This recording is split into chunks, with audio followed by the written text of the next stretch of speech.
Bismillahirrahmanirrahim. Assalamualaikum warahmatullahi wabarakatuh. Alhamdulillahirabbil alamin wa bihi nasta'in ala umurid dunya waddin wassalatu wassalamu ala asyrafil anbiya'i wal mursalin wa ala alihi wa sahbihi ajma'in, amma ba'd. Rabbi shrah li sadri wa yassir li amri wa hlul 'uqdatam min lisani yafqahu qawli. Amin amin ya rabbal alamin. Apa kabar ibu-ibu semuanya?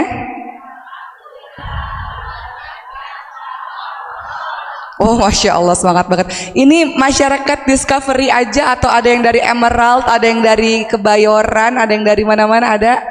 Ada yang enggak dari Bintaro, ada? Coba tunjuk tangan. Oh, banyak ya. Paling jauh dari mana Ibu? Cikarang, Masya Allah. Ibu dari mana? Hah? Dari mana? Depok. Ibu ada lagi, Ibu mah kemana, di mana-mana kajian saya ada mulu. Masya Allah. Baik, alhamdulillah, dengan suara saya yang serak-serak basah ini nggak apa-apa ya Bu. Ya. Jadi hari ini Masya Allah senang banget. Saya tetangga tuh di sebelah tuh di Emerald sana. Ya, jadi rumah saya di sebelah Masjid As-Sof. Pesantrennya Maskan Hufaz di belakang Masjid As-Sof. Nah, saya punya kajian rutin hari Jumat sore. Kalau ibu mau datang setiap Jumat sore di pesantren, itu boleh datang. Kita lagi ngebahas tentang healing parenting ya. Kita lagi bahas tentang parenting ibundanya para ulama. Kalau kemarin kita bahas parentingnya Siti Hajar, Nabi Ibrahim kepada anaknya. Kemudian di pekan ini rencananya akan bahas parentingnya atau pola asuhnya ala ibundanya Anas bin Malik radhiyallahu anhu dan seterusnya. Jadi kalau mau datang silakan di hari Jumat. Nah, hari ini temanya menarik karena semuanya pasti mengalaminya. Temanya apa? Temanya adalah tuntutan perempuan yang antara tuntutan, kelelahan dan ekspektasi. Ibu lelah ya Bu ya? Lelah menghadapi apa? Menghadapi kehidupan yang luar biasa. Sedep banget rasanya ya. Dalam surah Al-Baqarah ayat ke, ntar buka dulu ya Bu, 155 kayaknya, coba kita lihat. A'udzubillahi minasyaitonirrajim, wa lanabluwannakum bisyai'in minal khaufi wal ju'i wa naqsin minal amwali wal anfusi wath thamarat wa basyyiris sabirin. Al-Baqarah ayat ke 155, benar nggak kita cek? Ya, benar. Iya. Dalam surah Al-Baqarah 155 Allah Subhanahu wa taala berfirman, "A'udzubillahi minasyaitonirrajim, wa lanabluwannakum bisyai'in minal khaufi wal ju'i wa naqsin minal amwali wal anfusi wath thamarat wa basyyiris sabirin." Dalam kehidupan kita semua Allah pasti akan menguji kita. Menguji dalam hal apa? Menguji dalam hal ketakutan. Dalam hidup kita, berpuluh-puluh tahun kita hidup pasti ada ujian berupa ketakutan. Ibu pernah takut? Takut terhadap apa? Takut nggak bisa mendidik anak, takut suami mengkhianati, takut berantem sama mertua, takut berantem sama keluarga suami, takut nggak punya duit. Paling sering nih kayaknya nih takut nggak punya duit nih, dan takut-takut lainnya. Jadi Allah menguji kita dalam keadaan takut, minal khauf wal ju'. Kadang-kadang Allah uji dengan kelaparan, kekurangan harta. Ibu kelihatannya aja terang benderang, padahal kekurangan hartanya banyak juga Bu ya. Cicilan banyak nggak cicilan? Kekurangan harta, kekurangan jiwa. Kekurangan jiwa itu apa? Ada dalam kehidupan kita. Allah uji dengan kematian seseorang yang kita cintai. Kekurangan buah-buahan, dan beritakan kabar gembira untuk orang-orang yang sabar. Jadi kuncinya adalah sabar dalam menghadapi berbagai macam ujian kehidupan. Bicaranya sih enak ya Bu, kayaknya gampang banget bicara. Tapi dalam pelaksanaannya luar biasa. Sabar, yaitu siapa orang-orang yang sabar? Ayat tersebut dilanjutkan, yaitu orang-orang yang ketika ditimpa ujian musibah, maka dia mengatakan innalillahi wa inna ilaihi raji'un. Ini awal ayat yang saya buka, yang saya sampaikan di awal ceramah ini. Karena ini ayat pegangan dalam kehidupan saya. Kalau terjadi apa-apa, ya iya ya. Masa kalau dalam kehidupan takdir bahagia kita terima, takdir sedih kita nggak terima. Kehidupan kan seperti roda yang berputar ya Bu ya. Hari ini di atas, besok di bawah, besok di bawah, besok di atas. Hari ini ketawa, besok pasti nangis. Hari ini nangis, besok pasti ketawa. Ibu-ibu yang sekarang lagi happy-happy, waspada ya, ntar lagi nangis, ntar lagi. Jadi kalau ngerasa aku badanku sehat, anakku sukses, suamiku baik, rumahku bagus, kendaraanku bagus, aku bisa ngaji dengan tenang, bahagia hidupku, tenang, bentar lagi nangis. Nah, antar lagi siap-siap ya, siap-siap, siap-siap. Saya pernah tuh curhat dikit boleh ya Bu ya? Kita kan gak serius-serius banget, terngantuk lagi pagi-pagi. Saya pernah ngalamin itu, kok saya hidupnya kayaknya baik terus gitu. Terus dalam hati saya, tapi ini kata para ulama, kalau kehidupannya udah baik-baik terus, siap-siap nih, siap-siap, bentar lagi nangis. Jadi saya nunggu, apa ya Allah, ntar lagi apa nih, ada apa nih gitu. Taunya ketika nunggu-nunggu, ternyata pada saat itu Allah uji di saat itu, hamil saya lancar, tenang. Masa COVID kan di rumah terus tuh, sehat ya, makan makanan yang baik. Tiba-tiba ketika lahir anaknya nggak nangis, anaknya nggak bergerak, masuk ke NICU, selangnya banyak dan sebagainya. Intinya anak saya Allah takdirkan alhamdulillah ala kulli hal kelainan langka yang namanya adalah sindrom Prader-Willi. Sindrom yang dimana dia memiliki otot-otot yang lemah, kemudian dia kalau nggak diterapi dia nggak bertumbuh. Makanya anak saya namanya Sulaiman, sekarang umurnya mau 5 tahun, doain ya Bu, semoga sehat. Itu harus disuntik tiap hari dengan growth hormone atau hormon pertumbuhan, seperti suntik insulin, supaya dia tumbuh. Kalau enggak kakinya kecil, tangannya kecil, dia nggak numbuh gitu. Kalau manusia pada umumnya mereka punya produksi hormon sendiri, growth hormon sendiri. Nah pada saat itu, oh ini ujiannya, oke. Nangis dulu, nangis boleh nggak? Boleh lah. Manusia biasa emang robot ya Bu, nggak boleh nangis. Jadi saya nangis tuh 7 hari Bu. Setelah nangis 7 hari, saya lap air mata saya. Nangis tidak menyelesaikan permasalahan. Nangis kelamaan maksudnya. Kalau nangis bentar boleh, tapi kalau kelamaan nih anak nih butuh ibu yang kuat, butuh ibu yang semangat, butuh ibu yang bergerak gitu. Nggak boleh diam terus. Kalau diam terus anaknya jadi sakit-sakitan terus. Jadi ibu harus sehat, ibu harus bahagia, ibu harus kuat, ibu harus semangat, ibu harus waras. Waras ya Bu, untuk anak-anak kita insya Allah. Nasihat untuk diri sendiri sebenarnya. Baik, jadi kembali lagi dalam surah Al-Baqarah 155 sebagai muqaddimah dari saya, ini ayat yang saya suka banget karena kalau terjadi apa-apa saya jadi tahu bahwa ya udah hidup itu nggak selamanya bahagia terus. Ujian dari Allah kan nggak hanya berupa ya ujian Allah berupa kesedihan, berupa kebahagiaan gitu. Kalau ujian kebahagiaan kita terima, menurut Ibu kesehatan itu ujian nggak Bu? Kekayaan ujian nggak? Popularitas ujian nggak? Ujian. Segala jabatan ujian nggak? Ujian. Kalau dengan itu kita kufur nikmat, itu menjadi ujian. Jadi bahagia itu ujian, sedih itu juga bagian dari ujian. Dan Allah Subhanahu Wa Taala sudah mengingatkan pasti terjadi dalam kehidupan manusia adalah, ntar Bu, saya mau live dulu Bu, biar yang di mana-mana bisa dengar ceramahnya. Adalah bahwa meyakini bahwa dalam kehidupan gak ada tuh orang-orang yang bahagia terus. Ibu-ibu jangan terlena ketika ngeliat Instagram orang bahagia banget hidupnya, ya Bu. Kayaknya ngeliat Instagram orang sempurna banget, ya Allah hidupnya, ya Allah, Masya Allah, semuanya sempurna, apalah daya hidupku ini begini. Jadi kita mulai banding-bandingin. Padahal mereka telah mengedit dan memfilter foto-foto dan video itu, ya Bu. Jadi kelihatannya yang indah-indah aja. Ya nggak Bu? Ibu juga gitu kan? Ibu posting yang happy-happy aja kan? Lagi huru hara sama suami Ibu posting nggak? Enggak kan? Lagi nangis seorang diri posting nggak? Enggak kan? Terseduh-seduh nangis terus diposting, aku lagi sedih, enggak kan? Sama orang-orang lain juga begitu. Jadi ibu-ibu jangan, sebagian ibu-ibu mengatakan aku nggak bisa punya sosmed, aku iri katanya, iri aku. Ngelihat suami orang lain baik banget, romantis banget, ngelihat kehidupan orang lain kok kayaknya nggak pernah susah gitu. Mereka melihat suami orang lain kok nggak seperti suami aku. Hati-hati ya Bu, rumput tetangga lebih hijau. Selalu begitu. Kadang-kadang kita lupa ada rumput sintetis. Ibu tahu nggak ada rumput sintetis? Nggak se-original yang kita bayangkan gitu, yang nggak sebegitulah ya. Jadi itu muqaddimah aja. Jadi balik lagi, kalau terjadi apa-apa ingat tuh Al-Baqarah tuh kunci tuh. Iya ya, dalam kehidupan Allah uji dengan takut. Iya ya, dalam kehidupan Allah uji dengan kekurangan harta, kekurangan jiwa, kekurangan buah. Tapi kata Allah sabar. Sabar itu yang gimana? Ayat itu dilanjutkan dengan kalau tertimpa sesuatu dia katakan inna lillahi wa inna ilaihi raji'un. Kalau kata Bunda Maya di sosmed, melepaskan kemelekatan tuh bahasa beliau tuh. Pernah lihat nggak Bu sosmed Bu? Kayaknya orang Indonesia pengguna sosmed semua deh. Melepaskan kemelekatan itu adalah innalillahi wa inna ilaihi rajiun.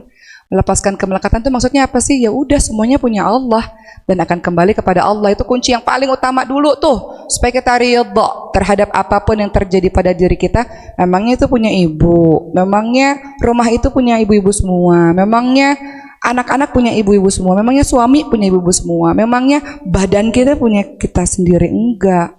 Saya selalu menganalogikan ini, kalau misalnya orang yang sering ikut kajian saya pasti tahu banget nih kata-kata ini, sering banget saya ulang-ulang. Tukang parkir itu nggak pernah marah mobilnya diambil, motornya diambil nggak marah. Kenapa, Bu? Kan bukan punya saya cuma dititipin. Nih di depan masjid ada motor orang, ada motor yang hilang. Nih ibu marah atau enggak? Ntar dulu, motor siapa dulu nih? Kalau motor saya marah gitu ya. Kenapa ada orang yang ridha terhadap sesuatu yang hilang dari dirinya? Karena dia tahu itu bukan punya dia. Kita kan seorang hamba yang dititipin. Apapun yang ada dalam kehidupan kita, gak ada yang punya kita. Bahkan badan ini bukan punya kita. Jadi kalau pemiliknya sewaktu-waktu mau ambil, kira-kira berhak marah nggak ibu-ibu sekalian? Kenapa orang bisa marah-marah? Karena merasa itu punya saya, nggak boleh diambil. Sebaliknya yang seharusnya dilakukan, ini nasihat buat saya, susah ya Bu, ngomong itu gampang, melaksananya susah, adalah tahu bahwa nggak ada satupun yang punya kita. Jadi kapanpun yang Allah mau ambil apapun itu yang menjadi milik Allah, ya udah, tinggal bilang sama Allah, ya Allah kasih saya ridha. Ibu tahu ridha nggak? Ridha itu nggak ada rasa sakit sama sekali. Tingkatan manusia dalam menghadapi ujian pertama adalah marah. Ini sebelum ngebahas tentang tuntutan wanita dan segala macam, saya mau ngasih tahu kepada kita semua supaya kita sadar kita ini posisinya di mana sih. Ibu-ibu kalau lagi dikasih ujian sama Allah, tingkatan orang itu yang pertama itu dia marah. Kenapa harus saya? Kan saya udah jadi istri yang baik, kan saya sudah jadi ibu yang baik, saya sudah belajar agama, saya sudah sholat, saya sudah puasa. Kenapa ini terjadi sama saya ya Allah? Marah sama Allah. Pernah nggak marah sama Allah? Atau marah sama keadaan? Pernah nggak? Jujur Bu. Kenapa ya Allah? Kenapa harus saya ya Allah? Saya selama ini jadi orang baik kok. Kenapa harus saya yang kena? Kenapa harus ini ditakdirkan kepada saya? Kalau saya marah nih Bu, misalnya, alhamdulillah saat itu nggak marah ya. Tapi kalau marah nih kira-kira begini bunyinya. Kenapa ya Allah? Kenapa harus anak saya yang Engkau kasih sindrom ini ya Allah? Gitu. Saya bergabung di komunitas ibu-ibu kelainan langka dan itu sering banget saya dengar karena saya mewawancarai mereka. Sebenarnya saya mewawancarai mereka supaya menguatkan diri saya gitu ya Bu ya. Kita kan cari orang yang senasib sepenanggungan ya Bu ya. Makanya ada komunitas ya kan. Komunitas ibu-ibu kelainan langka. Nah mereka cerita di awal-awal marah, nggak terima. Kenapa ya Allah? Bahkan ada beberapa ibu yang ingin buang anaknya kan, beberapa orang begitu. Kenapa ya Allah? Kenapa harus saya? Kenapa saya harus ngalamin ini? Belum selesai satu masalah, selesai datang masalah berikutnya. Nah kalau begitu ntar berkaca pada kisahnya Nabi Ayub, surah Al-Anbiya 83, lihat kisahnya. Nabi Ayub itu dikasih ujian sakit, belum kelar sakitnya, dikasih anak-anaknya meninggal, belum kelar sedihnya, dikasih seluruh hartanya habis. Tapi Nabi Ayub alaihissalam dalam surah Al-Anbiya 83 bilang apa? Anni masaniyad durru wa anta arhamur rahim. Ya Allah saya sakit ya Allah, sakit ya Allah. Tapi Engkau yang Maha Penyayang dari semua penyayang. Artinya apa? Ngadu aja sama Allah, ya Allah capek ya Allah, sakit ya Allah, sedih ya Allah. Tapi Engkau lah yang Maha Penyayang dari semua penyayang.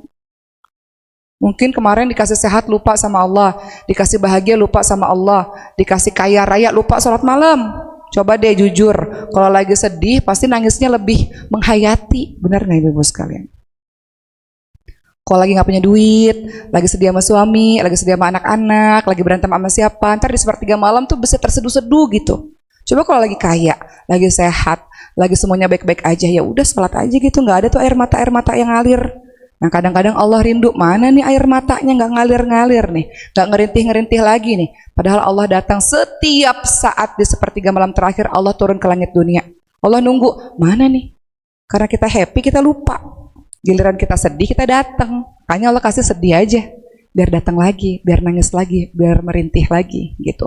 Jadi balik lagi, ujian kehidupan manusia, cara menyikapinya ada orang yang marah-marah. Allah nggak adil. Kenapa harus saya? Saya udah berusaha yang terbaik yang saya bisa. Kenapa harus saya yang ngalamin ini? Lupa kalau ibu-ibu berobat ke dokter. Dokter ngasih obat rasanya manis apa pahit, Bu? Ada nggak dokter ngasih rasanya manis gitu? Enggak, dokter ngasih obat rasanya pahit saat itu. Tapi setelah itu jadi sembuh. Jadi baik-baik aja setelah itu. Sama Allah juga begitu. Allah kasih pahit dulu. Kadang-kadang nih otak manusia nih nggak nyampe. Tapi ada satu titik di mana, makasih ya Allah udah ngalamin ini semua. Ada satu titik nanti di mana dia akan mengatakan hal itu. Tapi harus melewati fase ini dulu. Tingkatan manusia berikutnya ada sabar. Ayat ini mengatakan sabar. Sabar itu apa? Mampu melakukan sesuatu tapi dia tahan. Sabar. Basyirus sabirin, beritakan kabar gembira untuk orang-orang yang sabar. Orang-orang yang sabar dalam surah Az-Zumar ayat 10 kalau saya nggak salah, nanti dicek lagi. Pahala tiada batas. Unlimited pahala sabar. Makanya nanti di hari akhir malaikat-malaikat menyambut orang-orang sabar dengan salamun alaikum bima sabartum. Kasih salam buat orang-orang yang sabar. Karena malaikat tahu susah banget jadi orang yang sabar, menghadapi kehidupan dunia itu susah. Saking mulianya orang-orang sabar itu dikasih salam khusus orang-orang sabar. Salamun alaikum bima sabartum. Yuk masuk ke surga, salam sejahtera buat kalian orang-orang yang sabar selama di dunia. Udah cukup sabarnya. Sekarang silakan berbahagia di surganya Allah. Tuh kata malaikat tuh menyambut orang-orang yang sabar. Saking susahnya sabar itu. Bicara sih gampang, tapi ngalamin dan menjalankannya nggak mudah. Tapi harus ngalamin supaya bisa belajar sabar yang sesungguhnya. Kalau cuma baca doang, denger doang, nggak berasa. Makanya Allah kasih ujian setiap orang nih, walaupun bukannya seger-seger nih pagi hari nih. Oh, ujian hidupnya ya Allah. Kalau andaikan saya bisa lihat satu persatu gitu, ya Allah yang ini ujian hidupnya begitu, yang ini begitu. Nggak bakal saya ngeluh, kehidupan ibu lebih berat dibanding kehidupan saya. Gitu ya. Yang ketiga, ridha. Tingkatan berikutnya ridha. Terserah ya Allah, apapun terserah. Toh semua takdir nggak ada yang buruk. Semua takdir itu baik. Setuju nggak? Tapi kenapa ada takdir buruk? Dia bukan buruk. Hanya kita aja nih, otak kita yang nggak mampu memahami sehingga kita mencap itu buruk. Nggak ada takdir yang buruk. Semua takdir adalah baik. Al-Baqarah 216 itu ayat andalan saya juga. Wa asa an takrahu syai'an wa huwa khairul lakum wa asa an tuhibbu syai'an wa huwa syarrul lakum wallahu ya'lamu wa antum la ta'lamun. Boleh jadi apa yang kamu tidak suka itulah yang terbaik buat kamu. Gak mau ya Allah, gak suka. Kenapa harus begini? Itu yang terbaik buat kamu. Dari situ belajar sabar, belajar tangguh, belajar rendah hati. Saya pernah Bu curhat lagi ya Bu. Kayaknya selama karir, saya berkarir itu 2008 Bu main film. Dipuja-puji, setinggi langit. Tiba-tiba dari seluruh perjalanan tahun, tiba-tiba 2016. Entah dari mana datang ini buzzer nggak tahu dari mana. Saya nggak pernah buat kesalahan yang kepleset gitu. Tiba-tiba buzzer hentikan Oke Dewi dari televisi, nggak boleh ceramah dan lain-lainnya. 4 bulan tuh Bu. Datang dari mana-mana, nggak tahu dari mana-mana. Akun-akun yang nggak tahu siapa gitu. Terus kemudian saya jadi belajar. Iya ya, kita perlu loh sesekali dicaci maki ibu sekalian. Perlu loh sesekali dikata-katain sebegitunya. Kenapa? Supaya nggak tinggi terus. Supaya turun, jadi membumi lagi gitu. Kadang kalau kita dipuji-puji setinggi langit jadi terbang terlalu tinggi, harus ada yang narik lagi. Nah, caci makian, hinaan, dan sebagainya membuat kita tertarik lagi untuk membumi lagi gitu. Jadi saya belajar dari itu, Masya Allah ya, begitulah cara Allah untuk kita ditarik untuk kembali membumi lagi gitu. Jadi banyaklah terjadi dalam kehidupan kita yang semua ujungnya adalah baik. Takdir Allah semuanya adalah baik. Boleh jadi apa yang kamu tidak suka, Al-Baqarah 216, adalah yang terbaik buat kamu. Boleh jadi apa yang kamu suka, itu nggak baik buat kamu. Ibu doa, ya Allah minta kaya ya Allah, kaya ya Allah. Saya pernah lihat video Bu di sosmed. Dia doa depan Ka'bah, orang asing. Fulus ya Allah, fulus gitu. Doanya duit gitu ya. Minta duit ya Allah, fulus gitu ya. Ibu-ibu minta kaya, terus Allah nggak kasih. Kenapa coba? Karena Allah tahu kalau dikasih kaya hari itu ntar lupa sama Allah. Kalau dikasih kaya hari itu ntar jadi berebut mungkin, jadi fitnah. Maksudnya jadi berebut, berantem antara anggota keluarga gitu. Kalau dikasih kaya mungkin suaminya macam-macam. Jadi udah segitu dulu kata Allah. Ya, jadi boleh jadi apa yang kita pengen, apa yang kita suka kata Allah, jangan, nggak sekarang, nggak saatnya sekarang. Boleh jadi ketika ibu minta sembuh, boleh jadi lupa sama Allah. Orang sakit itu nikmat di satu sisi. Nikmat kenapa? Nikmat pertama, Allah kasih waktu dia mempersiapkan pertemuan dengan Allah. Daripada mati mendadak, orang yang maksiat mati mendadak, nggak ada persiapan. Kemudian yang kedua, pada saat dia sakit, setiap kali dia sabar, Allah menggugurkan dosa-dosanya. Jadi sebenarnya kalau kita memandang orang sakit dari sisi yang berbeda, itu nikmat untuk orang-orang yang sakit.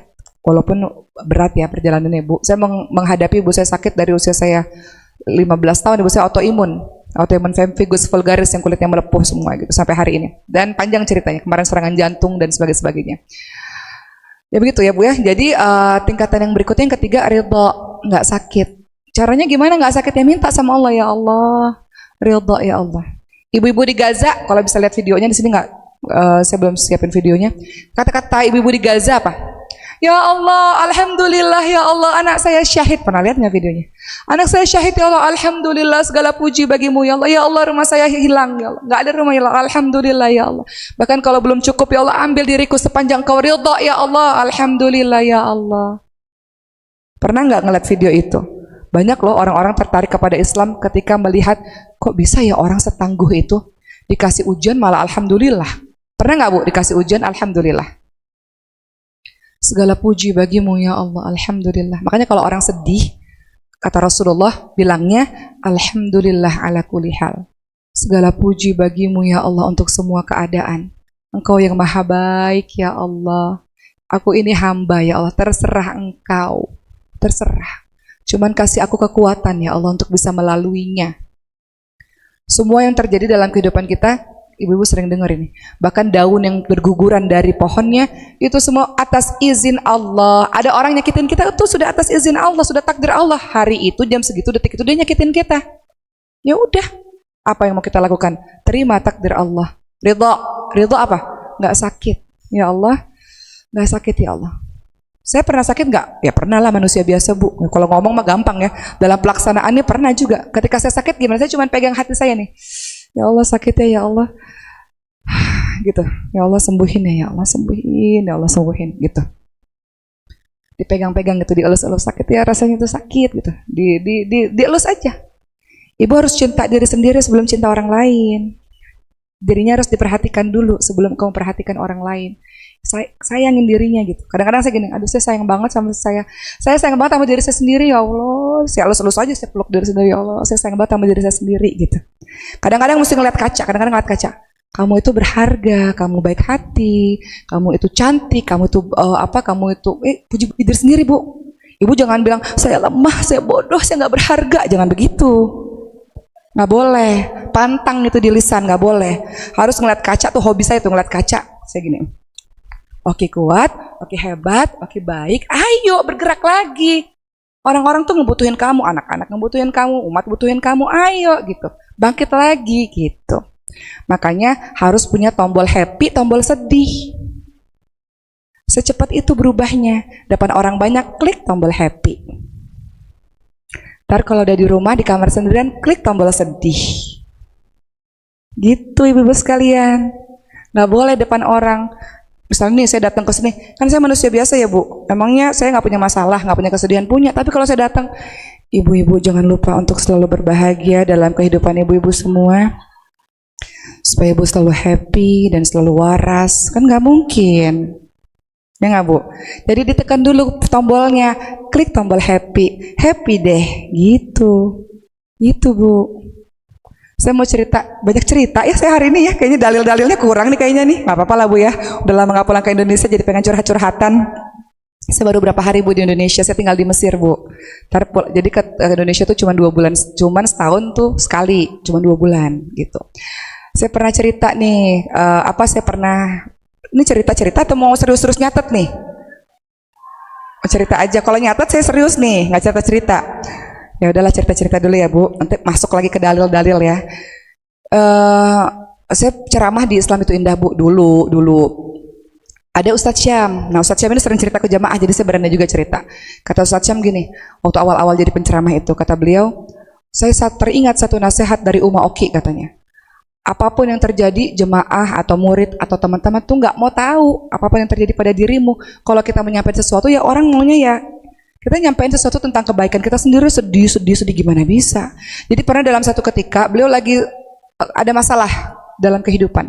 Ibu-ibu pikir kalau kita lagi live setiap hari jam 5 pagi bertahun-tahun, sebelum jam 5 pagi nggak terjadi sesuatu dalam kehidupan kami. Mungkin berantem sama pasangan, mungkin anak masuk rumah sakit gitu ya. Mungkin ada yang meninggal gitu.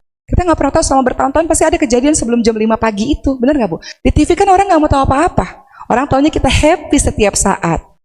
Ya kan? Nah pada saat itu beliau kelihatan tuh wajahnya.